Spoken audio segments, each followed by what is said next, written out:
Today is part 2 of a 4-part series where I'm taking you through my painting process of a loose floral painting.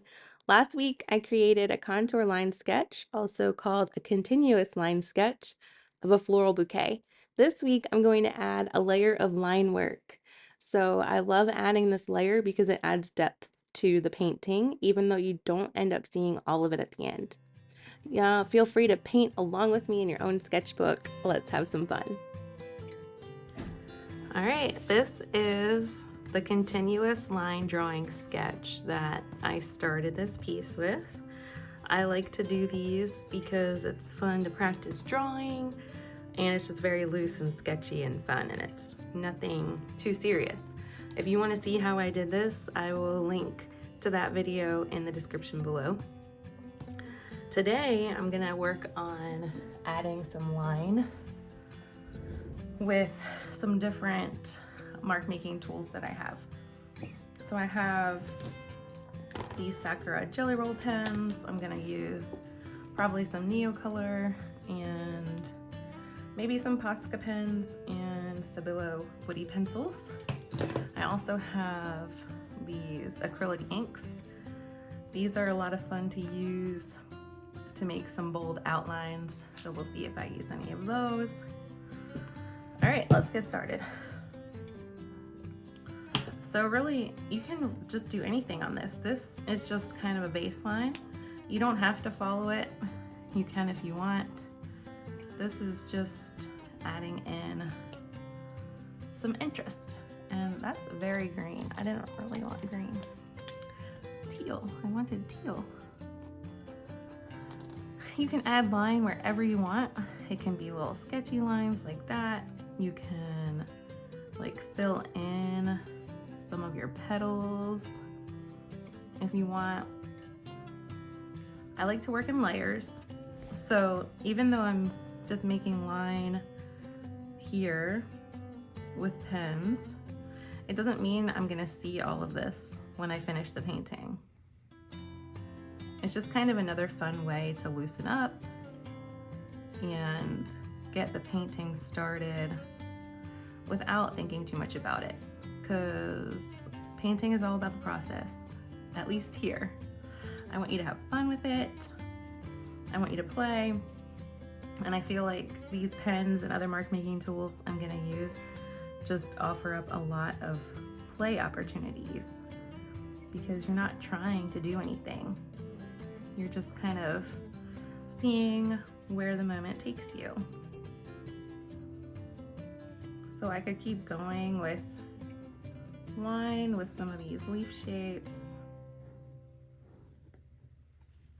If you don't know too much about mark making yet, I have a 30-day mark making challenge. It's called Explore Mark Making.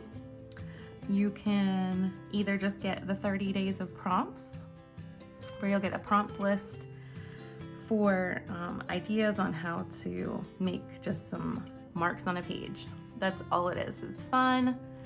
It gives you a different prompt every day, and that's just the prompt sheet. Now, if you want more guidance, I made Explore Mark Making, which is also free, and it follows that prompt list, but you can see demo videos of me doing the prompt each day, some inspiration, some extra tips, and you can sign up for either of those in the description below.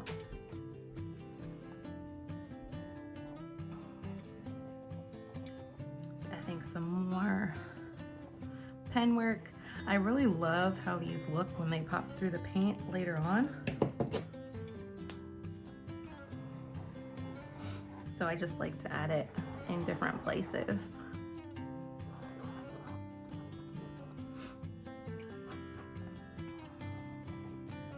You can be scribbly, you can be precise, whatever your style is. Mine is very scribbly and sketchy.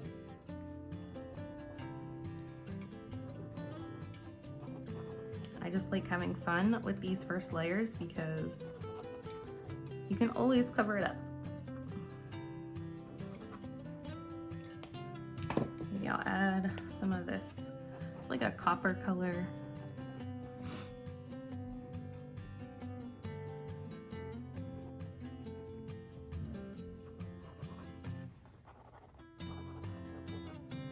it's fun to see these colors peek through later on. It just gives it a little extra interest because I don't think I'm gonna paint with any purple, but seeing it pop through can be just a little extra detail that's unexpected and makes your painting more interesting to look at. Okay, so that's pens. We can also make line with Neocolor crayons. These are very interesting because you can draw with them and it looks like crayon when you first put it down. But if you add some water to it, let me get a brush. Let's see. I'm gonna put water on my brush. You can spread it around like watercolor.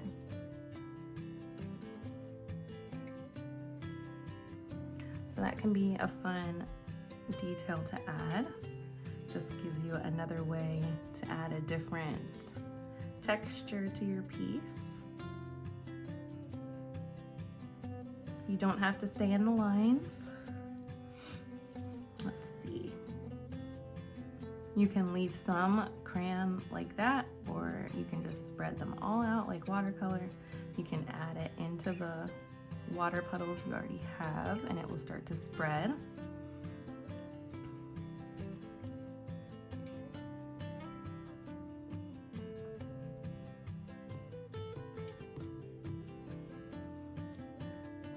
So this week I am just focusing on line, so I'm gonna keep making some marks,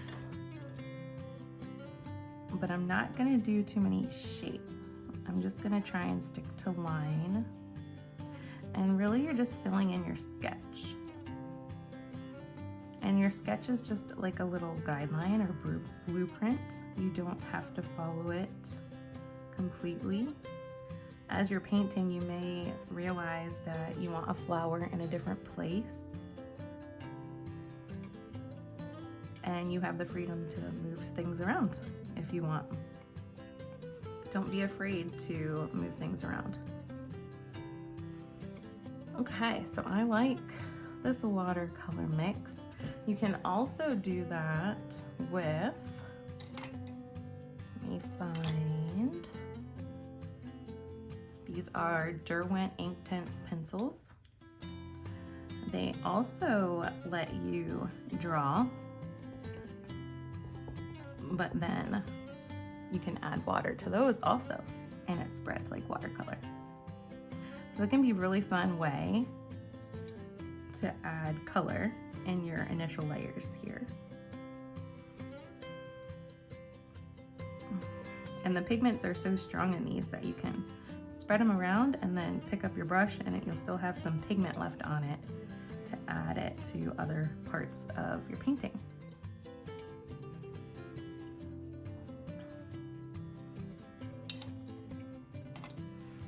I'm also going to, let's see, I have Posca pens,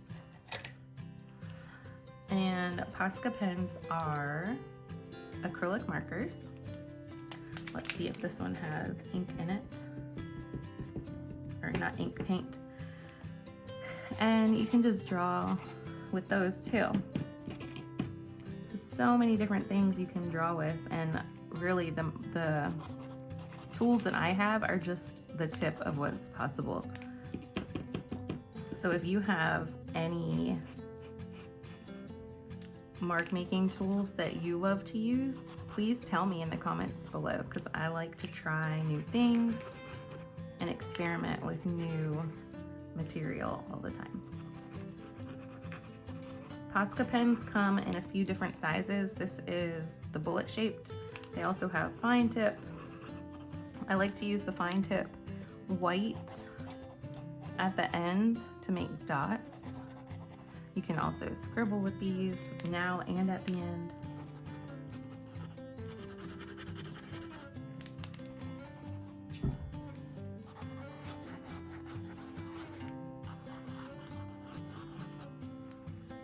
So you can see now I have just been focused on line today, and already there's some interest here. I'm not really trying to do too much. I just want to add a little bit of interest to this. That is my cat jumping onto something. I don't even know what he's on. Oh, my studio cat. Some more scribbly lines.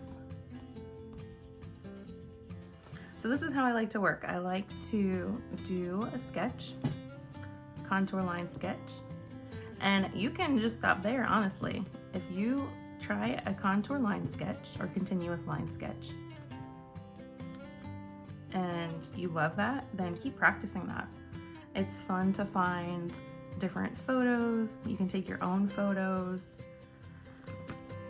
and just practice flowers or a still life with fruit. If you like that, you could try figures. There's so many different things to be able to draw. You could try landscapes. And then I like adding line with all different kinds of tools. You can also do lines with tiny paint brushes. So I have this, so if I wanted to add some paint lines, I could do that too. But I typically stick to mark making tools for this second round of a painting. So this is looking pretty interesting. In the next video next week, I am going to focus more on shape and adding paint to this piece. I hope you enjoyed. Remember to sign up for Explore Mark Making or the mark making prompts if you want to learn more about like just how to loosen up and add marks to a page. If you want even more knowledge, I created the Beginner's Guide to Mark Making, and you can find that link below as well. And that goes through all of these different tools that I use. It gives you project ideas and ways to help you find your own unique artistic style. So you can find that in the link below as well, or in the description below. I hope you enjoyed. Come back next week to see how paint adds even more interest to this piece. I will talk to you soon. Thanks for joining me today. I'm all about helping you grow your own creative practice full of peace, intention, and curious exploration. Find out more when you visit jenfletcherart.com. I'll see you soon.